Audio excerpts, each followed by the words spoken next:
सोलापूर जिल्हा परिषदेमध्ये आरक्षणाची चर्चा सुरू झालेली असून या आरक्षणाच्या चर्चेनंतर नेमका या चर्चेमधून कुणाला धक्का बसला आणि कुणाची तोंड पडली आहेत हे देखील चांगलंच पाहायला मिळालं। मागील 3.5 वर्षांपासून जिल्हा परिषद निवडणुकीच्या प्रतीक्षेत असलेल्या कार्यकर्त्यांच्या समोरील चित्र स्पष्ट झाले आहे। जिल्हा परिषदेच्या 68 सदस्य पदांचे आरक्षण सोडत सोमवारी काढण्यात आले। यामध्ये अनेक इच्छुक दिग्गज नेत्यांना धक्का बसला आहे। सोलापूर जिल्हा परिषदेमध्ये तर केवळ आरक्षणाची चर्चा सर्वत्र ऐकायला मिळाली, अनेकांची तोंडे पडलेली दिसून आली। यामध्ये विशेष करून उत्तर सोलापूर तालुक्याचे ज्येष्ठ नेते बळीराम काका साठे यांच्या गोटात अतिशय नाराजी पाहायला मिळाली। त्यांचा नान्नज जिल्हा परिषद गट हा ओबीसी सर्वसाधारणसाठी राखीव झाल्याने तिथून स्वतः काका साठे किंवा त्यांचे पुत्र जितेंद्र साठे या दोघांनाही निवडणूक लढवता येणार नाही।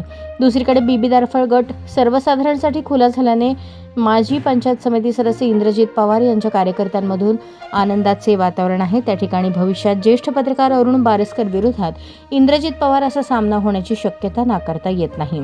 उत्तर तालुक्यातील कोंढी जिल्हा परिषद गट खुला झाल्याने तिथून दिलीप माने यांचे चिरंजीव पृथ्वीराज माने हे निश्चित निवडणूक लढवतील।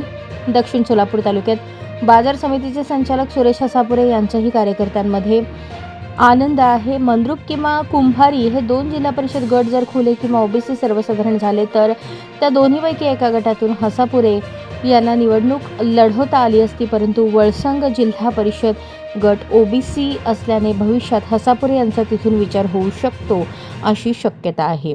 दक्षिण सोलापूर तालुक्यातील बोरामणी हा एकमेव जिल्हा परिषद गट खुला झाल्याने तिथे सचिन कल्याण शेट्टी यांचे समर्थक नेताजी खंडागळे, कासेगावचे सरपंच यशपाल वाडकर, सिद्धाराम म्हेत्रे समर्थक शिवसेना एकनाथ शिंदे गटाचे धनेश आचलेरे हे नेते इच्छुक आहेत। अक्कलकोट तालुक्यात जेऊर आणि पानमंगरुळ हे 2 गट अनुसूचित जातीसाठी राखीव आहेत, त्यामुळे मल्लिकार्जुन पाटील आणि सिद्धरामप्पा पाटील यांना धक्का बसला आहे। मोहोळ तालुक्यात माजी सभापती विजयराज डोंगरे, माजी सदस्य राष्ट्रवादी काँग्रेसचे जिल्हाध्यक्ष उमेश पाटील यांचे आष्टी आणि नरखेड हे गट खुले झाल्याने ते पुन्हा सभागृहात दिसतील अशी शक्यता वर्तवली जात आहे। करमाळा तालुक्यातील 6 जागांपैकी 5 जागेवर महिलांचे आरक्षण झाल्याने अनेक इच्छुकांचे नुकसान झाल्याचे बोलले जात आहे।